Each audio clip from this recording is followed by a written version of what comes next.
చంద్రబాబు నాయుడు గారి రాజగురువు పత్రిక అనబడే దాంట్లో సిగ్గు శరం లేకుండా వాళ్ళు రాసిన కథనాలు, వైఎస్ అనిల్ రెడ్డి గారి కంపెనీల్లో జగన్మోహన్ రెడ్డి గారి సతీమణి గారు డైరెక్టర్ అంటూ రాసిన చెత్త కథనాలు, పనికిమాలిన కథనాలు,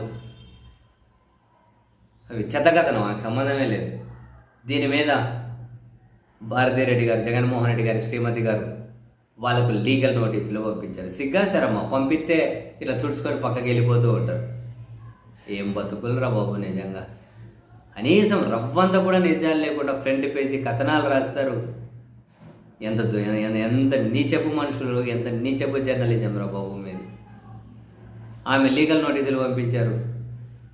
మీరు ఎక్కడైతే తప్పుడు కథనం రాశారో అదే ప్లేసులో సవరణ వెయ్యాలి, తప్పైపోయింది అని, లేకపోతే లీగల్గా నేను తీసుకునే చర్యలకు మీరు బాధ్యులవుతారు అని. సో దీనికోసం మీకు 48 గంటల టైం ఇస్తున్నాను అని. ఆ టైం లోపల కనుక మీరు సవరణ రాయకపోతే నాకు సంబంధం లేదు అని ఏ ఫ్రంట్ పేజీలో అయితే సిగ్గు లజ్జా లేని కథనం రాశారో అదే ఫ్రంట్ పేజీలో సవరణ ప్రకటన రాయాలి అని ఆమె లీగల్ నోటీస్ పంపించారు ఆ పత్రిక మేనేజ్మెంట్కి. మరి కనీసం స్పందిస్తారా? సవరణ ఏమైనా రాస్తారా?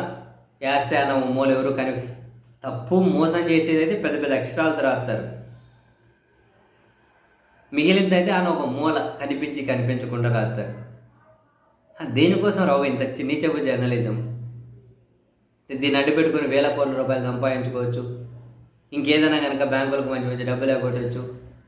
అనుమతి లేకుండానే డబ్బులు డిపాజిట్లు స్వీకరించవచ్చు.